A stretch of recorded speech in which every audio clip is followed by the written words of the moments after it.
Hey guys, how's it going? Welcome back. Everything you need to know about the Kramer Baretta Special. I know you guys have watched a lot of videos, but so have I, and there are some things I have seen, or shall we say not seen, one of which is the actual wiring of that potentiometer or volume control and the capacitor inside. And for the record, it is not a flippin' resistor. I don't know where these guys are coming up with the idea that that's a resistor. It's not. It's a capacitor. A volume control like this, hello, volume, is called a potentiometer for technical terms, or variable resistor. Okay? So, I want to show you guys how mine's working.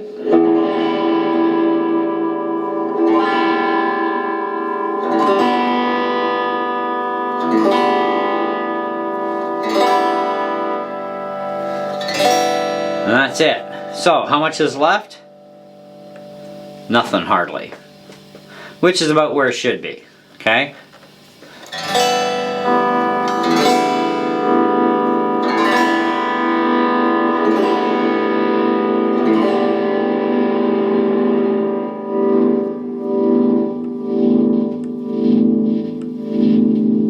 So I have full range on mine.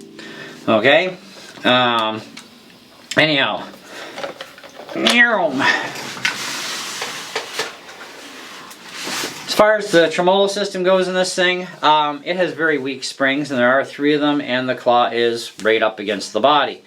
It shouldn't be there, but it has to be for this one because Kramer has used very weak springs, at least in the 2021 models. They did the same thing to the VT211S that I have. So yeah, we're going to have to put some Strat springs in this thing if we ever have any hope to get the Tremolo system to actually work properly, because as it stands from the factory, you get about this far and that gets to be too much pressure. You'll bend or snap it off inside. So we don't want to do that. Okay, we want to have full range of motion, and we also at the same time want to be able to bend up on a string and not even move the bridge. Now, I watched a video from Steve from Boston, really cool cat. He showed how he set his up, and he actually removed one of the springs.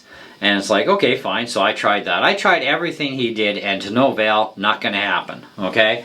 Will not work for me, period. So the springs are too weak. But good news is I have a box full of Stratocaster springs, and they are definitely way stiffer than these things. So I should be able to get away with just 2 of those, and then be able to set this thing up. But that's down the road. I'm in no hurry for that, no rush kind of thing. What I want to show you next is what you're probably not seeing on other videos, although they did try very hard to get us a good view. I'm going to give you a really good bird's eye view of that volume control and the capacitor and how things are actually wired. It is possible people had miswired electronics in here.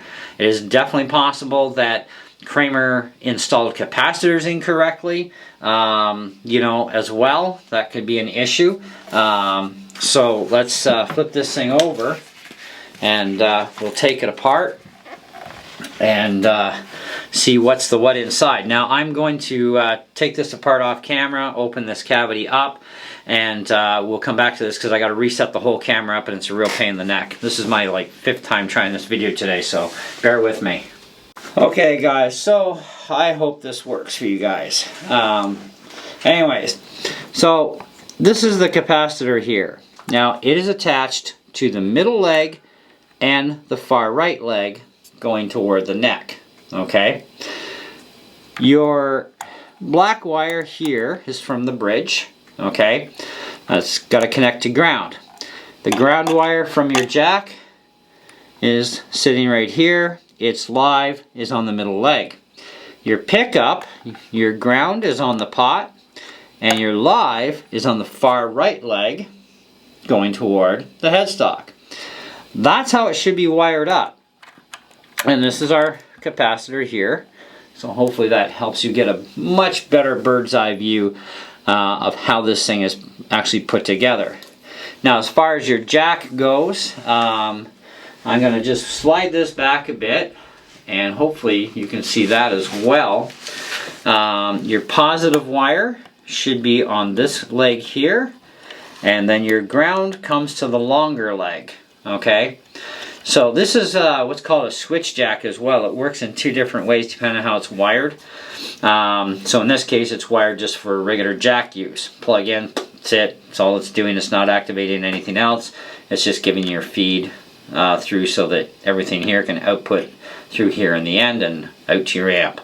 Okay, so long post is ground, short one right beside it, right here, okay, is going to be your live or positive. Okay, so in this case, white is always positive, right? All three of these, white is always positive. Now you'll also notice that you'll have a ground wire coming off to the far left leg. That also needs to be attached, okay, because that's part of your control system in your grounding. Now let me just give you that view as well. Okay, I'll focus that in. Hopefully that's got it. Okay, so off your ground to this leg here, which is the outside leg, you should have a little ground wire going to there. If you don't have that leg, you're likely going to have an issue. So that has to be attached from here to the grounds. So all grounds have to come to ground because you have a starting point and an ending point. And the idea of a variable resistor is you've got 2 points, right? And of course on or off, and then everything in between. So you need control over all that. So that's how the wiring has to be for this pot. So check yours out very closely. You can do it while you're even watching this video. Freeze the frame on this part and look at it, really like blow it up, you know, on your screen. I've recorded this in 1080 for you, so you should be able to have a really clean picture at full screen. Anyways, so that's how it's wired. Alright, now let me just shut this off, put it back together, and we'll come back. Okay, we are back and reassembled. Fret sprout. I have none. Absolutely zero fret sprout on this thing. Let me give you a little bit better view of all of this. There we go. So my guitar came with absolutely no fret sprout, which is beautiful. Very well set up guitar overall. You know, I have my own tweaking to do once I replace the tuners, because I'm going to take the tuners off of this one, throw them on my VT211S because it has really bad tuners.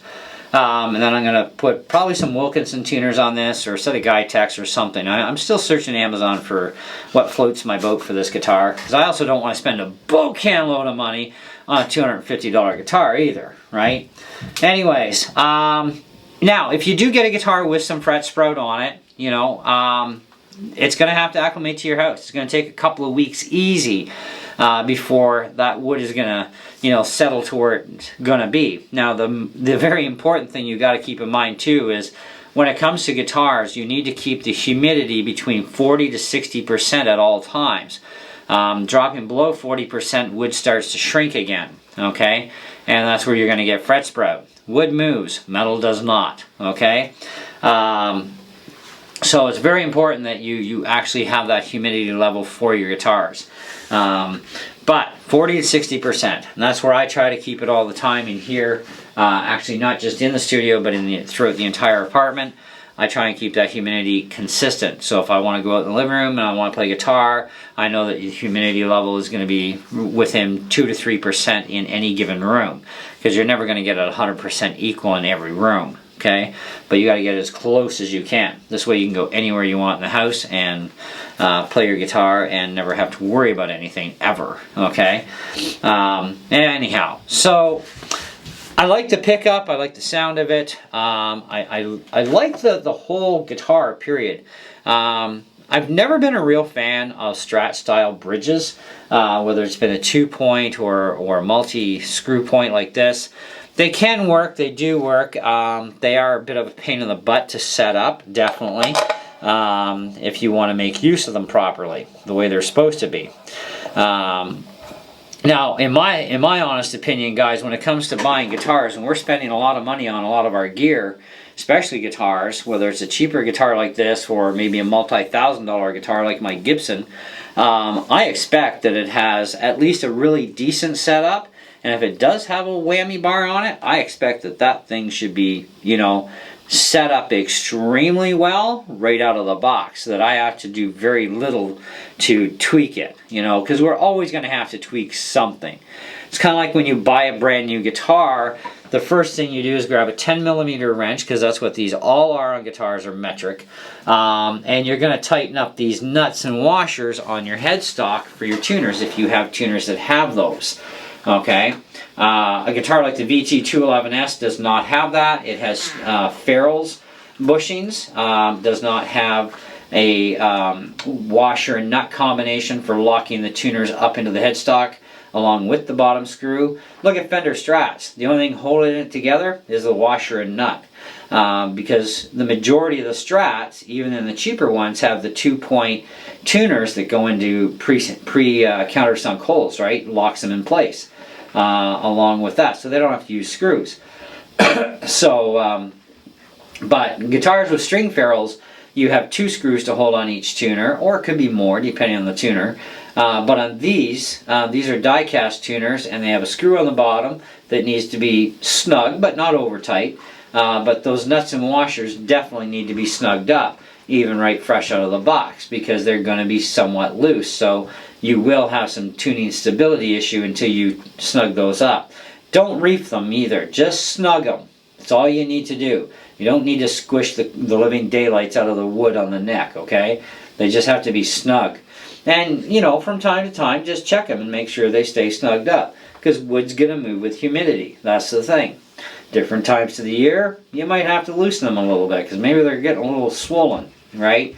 But definitely let your guitar acclimate for a couple of weeks, because it's going to take that long for the wood to shift around enough, and, you know, any swelling that it needs to do, you know, it's going to need that. So if you do have the fret sprout issue, you know, check it after a few weeks, and if there's still sprout and you've got your humidity correct, then you can go and file the ends off and smooth out the fretwork. This, I don't have to do anything to it. It's perfect right out of the factory. No spret, no sharp edges, nothing. They did a great job for an under $300 guitar in Canada. I'm impressed. Okay. Anyhow, so that's about where we're at with this thing. There's really not much else to know other than, yes, there is a finish on the neck.